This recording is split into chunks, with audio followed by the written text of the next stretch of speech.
maayir ku-xigeenkii hore degmada Boorama Maxamed Maxamed Faarax Dheeraysto oo maanta warbaahinta kula hadlay magaalada Boorama ayaa waxa uu mahadnaq u soo jeediyay mas'uuliyiinta kala duwan ee xukuumadda Jamhuuriyadda Soomaaliland uga mahad celiyay sida ay u soo kala dhex gashay labadii garab ee khilaafka xoogani ka dhex dilaacay ee golaha deegaanka ee degmadani Boorama sidoo kalena waxa uu fariin u diray maayirka degmada Boorama Maxamed Xuseen Maydhane wuxuuna sheegay in dawladnimadu ay ku jirto in mar walba la ilaaliyo nabadda iyo xasiloonida gobolada iyo degmooyinka dalka.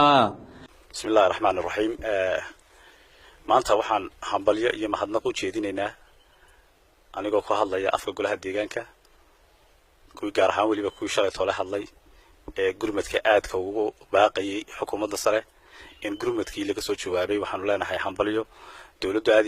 bay ugu mahadsan tahay baaqi iyo fariintii aan u dirnay iyo gurmadkii degmadeenu dirnay dawladnimada taas weey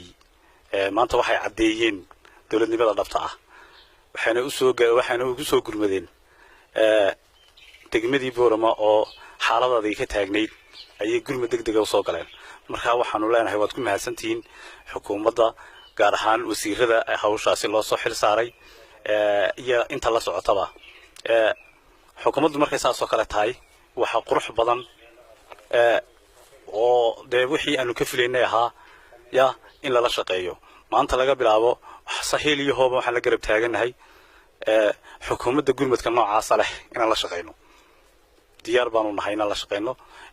maadaama iyaguba ay u heelan yihiin shacabkooga hadba halka dhibaato ka taagan tahay inay u gurmadaan oo u degdegaan oo baahiyaadka iyo waajibaadka yaalla meeshaasi degdeg ay uga jawaabaan annagana waxa nagu waajibaa inaanu shaqo degdeg iyo gacmo furan ku soo dhaweyno oo wada shaqeyn dhab la yeelano saacada laga bilaabana dawladda waan la shaqeynayna. Assalaamu alaykum wa rahmatullahi